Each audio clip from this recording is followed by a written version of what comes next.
नमस्कार, मैं हूं आपके साथ शिखा चौहान और आप देख रहे हैं इस वक्त पीआरबी।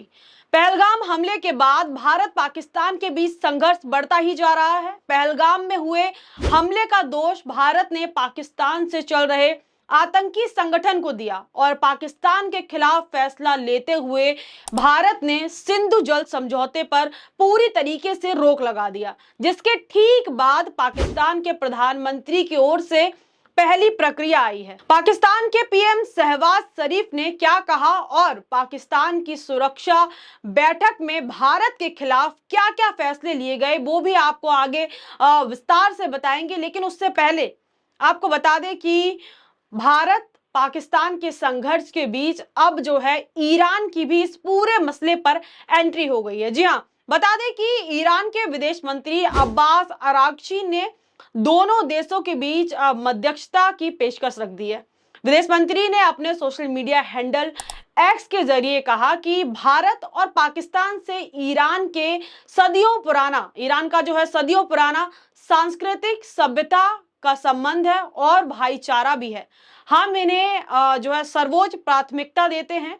इस कठिन समय में तेहरान, नई दिल्ली और इस्लामाबाद के बीच अच्छे संबंध की मध्यस्थता करने के लिए तैयार है। तो ईरान के जो मंत्री हैं उन्होंने भारत को लेकर जो पहलगाम में हुआ, इस पूरे भारत और पाकिस्तान के बीच जो गर्मा गर्मी चल रही है उसको लेकर जो है अपनी प्रतिक्रिया सोशल मीडिया हैंडल पर रखी। और आगे देखिए, वह फारसी कवि शादी के सिखाई गई भावना के अनुरूप है। उन्होंने कविता के माध्यम से उनकी इस भावना का भी जिक्र किया। तो वहीं दूसरी ओर भारत ने आतंकवाद के खिलाफ नो टॉलरेंस की नीति अपनाते हुए पहलगाम हमले में शामिल कश्मीर के स्थानीय आतंकी आदिल हुसैन ठोकर का जो है अनंतनाग इलाके में जो उसका घर स्थित था उसको सुरक्षा बलों ने बॉम्ब से पूरी तरीके से उड़ा दिया है, घर को ध्वस्त कर दिया गया है। वहीं अगर दूसरे जो स्थानीय आतंकी अगर हम उसकी बात करें तो आसिफ शेख की भी जो तराल में स्थित जो उसका घर था, जम्मू कश्मीर प्रशासन ने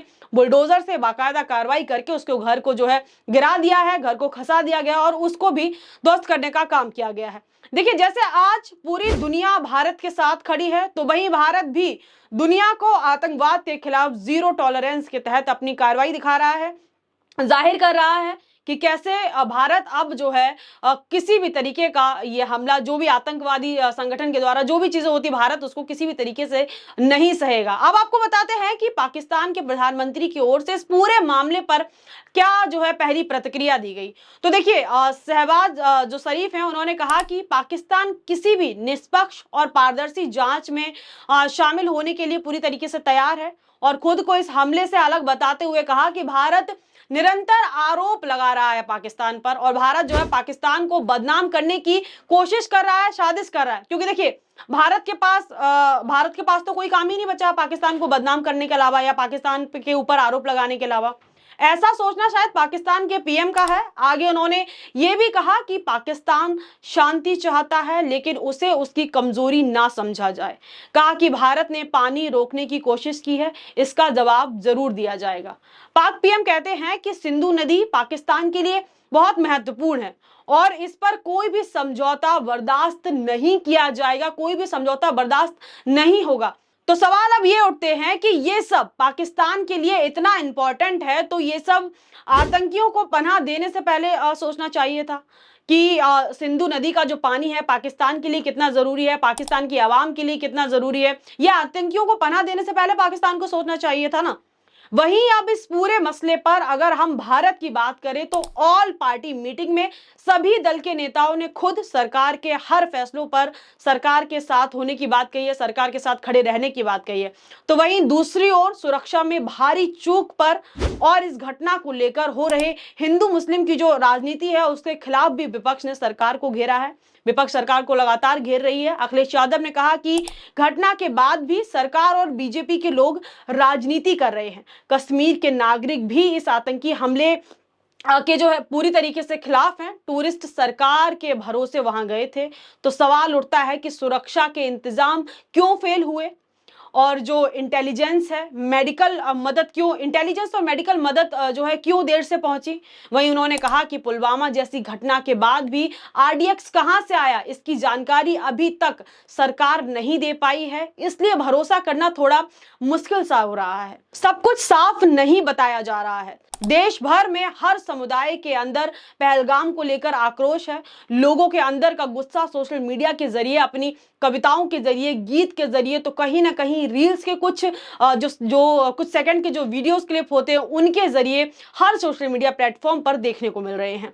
हर भारतीय के मन में इस वक्त सिर्फ एक ही चीज चल रही है। हर भारतीय इस समय सिर्फ और सिर्फ बस यही चाहता है कि जल्द से जल्द पहलगाम में हुए इस हमले का बदला लिया जाए, आतंकियों को जल्द से जल्द उनके किए की सजा दी जाए। और इसी के चलते पहलगाम हमले को लेकर लोक गायक नेहा सिंह राठौड़ ने भी सरकार पर तंज कसते हुए सरकार पर तीखा हमला किया है। आप भी देखिए जरा नेहा सिंह का वो क्लिप जो स्क्रीन पर चल रही वीडियो में। कंधार विमान अपहरण कांड 1999 भाजपा सरकार, कारगिल युद्ध 1999 भाजपा सरकार, संसद पर आतंकी हमला 2001 भाजपा सरकार, अक्षरधाम मंदिर पर आतंकी हमला 2002 भाजपा सरकार, अमरनाथ यात्रियों पर आतंकी हमला 2002 और 2017 दोनों बार भाजपा सरकार, गोधरा कांड 2002 भाजपा सरकार, पठानकोट आतंकी हमला 2016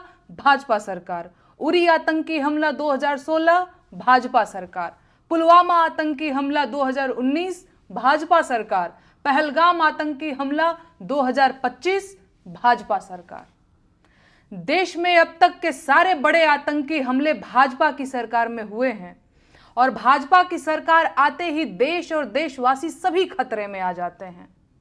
बिहार चुनाव करीब है और देश में जैसे ही चुनाव करीब आते हैं कहीं ना कहीं आतंकी हमला हो ही जाता है और युद्ध के बादल घिर जाते हैं।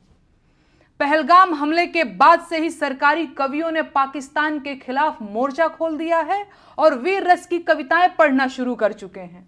अब इन्हें पाकिस्तानियों के कटे हुए सिर चाहिए। ठीक है, तो कौन जाएगा पाकिस्तानियों के सिर काटने? ये कवि जाएंगे या भाजपा के नेता जाएंगे या अंधभक्तों के भगवान खुद पाकिस्तान जाएंगे सिर काटने? दरअसल इनमें से कोई नहीं जाएगा। अगर युद्ध हुआ तो देश के गरीब किसानों के बेटे जो फौज में सिपाही बनकर भर्ती हुए हैं वो आगे भेजे जाएंगे। वो गरीब किसान जिनका बैंक का कर्ज अभी तक सिर पर लदा हुआ है, जिनका ट्रैक्टर जब्त करने के लिए बैंक वाले रोज द्वार पर चक्कर लगाते हैं, उनके जवान बेटों को ये भाजपाई कवि युद्ध में भेजने की मांग कर रहे हैं। ये है इन धूर्त कवियों का कवि हृदय और नीयत। और नेताओं का क्या है? चुनाव जीतने के लिए युद्ध की घोषणा करनी पड़ी तो ये वो भी कर देंगे। इनके अपने बेटे तो फौज में हैं नहीं, इनके अपने बेटे तो विधायक, सांसद और बीसीसीआई का सचिव बनने के लिए हैं, लेकिन लड़ाइयों में झोंकने और गोली खाने के लिए तो किसानों के बच्चे हैं, ताकि देश में राष्ट्रवाद का बयार चले और इन्हें वोट मिले। संसाधन देश के खर्च होंगे, बेटे किसानों के मारे जाएंगे। ये है युद्ध की असलियत और इसीलिए इन नेताओं और उनके चापलूसों को युद्ध की जल्दी है। जब भी चुनाव करीब होते हैं और सरकारों की हालत खराब होती है तो पड़ोसी देशों से युद्ध और तकरार को चुनाव जीतने के लिए हुक्म के इक्के की तरह उपयोग किया जाता है। इसीलिए भाजपा के नेता और उनके चापलूस पूरी ताकत लगा रहे हैं कि किसी भी तरह से पाकिस्तान के साथ युद्ध शुरू हो जाए। लेकिन कोई माई का लाल ये नहीं पूछ रहा है कि कश्मीर जैसी संवेदनशील जगह पर 2000 पर्यटकों की सुरक्षा के लिए एक भी सुरक्षा कर्मी मौजूद क्यों नहीं था। हमला आतंकियों ने किया है तो आतंकियों को चुन चुन कर मारिए, लेकिन आतंकियों को मारने की बजाय पाकिस्तान से युद्ध ठान लेना देश के हजारों सैनिकों की जान जोखिम में डालना है। जिस क्रूर आतंकी हमले को वजह बताकर पाकिस्तान से युद्ध करने की बात की जा रही है, उस आतंकी हमले में किसी भाजपा के मंत्री ने अपनी चूक क्यों नहीं मानी? देश के गृह मंत्री ने अपना इस्तीफा क्यों नहीं लिखा? और प्रधानमंत्री को हमले के तुरंत बाद आतंकियों को धमकाने के लिए बिहार में रैली करने की क्या जरूरत पड़ गई? ये सवाल मीडिया कभी नहीं पूछेगा और सरकार इन्हीं सवालों से मुंह छुपा रही है। इसीलिए अंधभक्त इन्हीं सवालों को पूछने पर मुझे धमकियां और गालियां दे रहे हैं। लेकिन मैं ये सवाल पूछूंगी, पूछती रहूंगी, क्योंकि मैं अपने देश को युद्ध की आग में नहीं झोंकने दे सकती। ये देश आपका अपना है, इसे युद्ध से बचाइए। तो अभी भी आपने सुना नेहा सिंह राठौड़ को, और अब जैसा कि मैंने आपको बताया था कि कैसे पहलगाम को लेकर देश भर में नहीं बल्कि विदेशों तक में भारतीय नागरिकों में गुस्सा है। इसी के चलते पहलगाम के आतंकी हमले के विरोध में लंदन में भारतीय समुदाय के सदस्यों ने पाकिस्तान उच्चायोग के सामने जोरदार प्रदर्शन किया। भारतवंशी जब बर्बर हमले को लेकर विरोध जता रहे थे, उसी दौरान पाकिस्तानी अराजक तत्व भी वहां पहुंच गए और प्रदर्शन में खलल डालने लगे, बाधा डालने की पूरी तरीके से कोशिश की और अपनी अपनी जो है प्रतिक्रियाएं करने लगे। तो वहीं लंदन में पाकिस्तानी हाई कमीशन के बालकनी से अधिकारी ने सर तन से जुदा करने का इशारा किया। भारतीयों का प्रदर्शन देख कट्टरपंथी अधिकारी तैमूर भड़क उठा और उसकी हरकतों से साफ जाहिर होता है कि पाकिस्तान ने अधिकारियों के रूप में आतंकी पाले हैं। सोशल मीडिया पर वायरल हो रही ये वीडियो इस बात का पूरी तरीके से सबूत है। आप भी जरा देखिए स्क्रीन पर चल रही वीडियो में कि कैसे ये पाकिस्तानी अधिकारी कैसे जेस्चर दे रहा है, कैसे इशारे कर रहा है और क्या ये जो है वीडियो में देखने को मिल रहा है। देखिए जरा आप।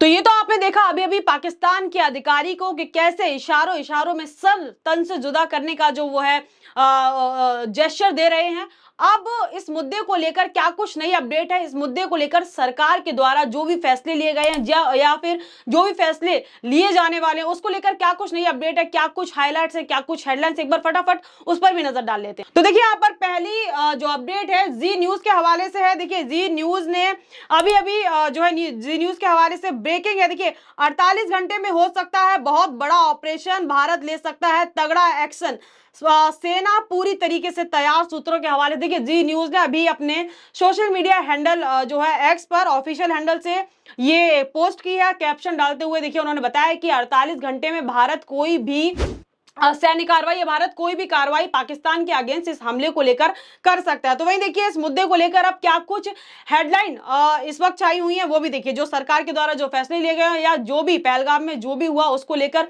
क्या कुछ चीजें इस वक्त हर न्यूज साइट पे चल रही, एक बार उन पर भी जो है फटाफट नजर डाल लेते हैं। तो देखिए पहली हेडलाइन देखिए, एलओसी पर देर रात पाकिस्तान की तरफ से गोलीबारी, भारतीय सेना ने दिया मुंह तोड़ जवाब। आगे देखिए एक तरफ देखिए पाकिस्तान के पीएम कह रहे हैं कि पाकिस्तान शांति चाहता है और हमने जो है हमारा इसमें किसी भी तरीके का हाथ नहीं है, भारत सिर्फ हमें बदनाम करने की कोशिश कर रहा है। वहीं दूसरी तरफ पाकिस्तान की तरफ से गोलीबारी जो है शुरू कर दी जाती है आधी रात को, जिसको जो है सेना ने भली भांति जवाब भी दिया उनको। दूसरी हेडलाइन देखिए, जम्मू कश्मीर में 6 आतंकवादियों के घर ब्लास्ट से गिराए गए, सरकार बोली आर्मी मूवमेंट की कवरेज ना करें।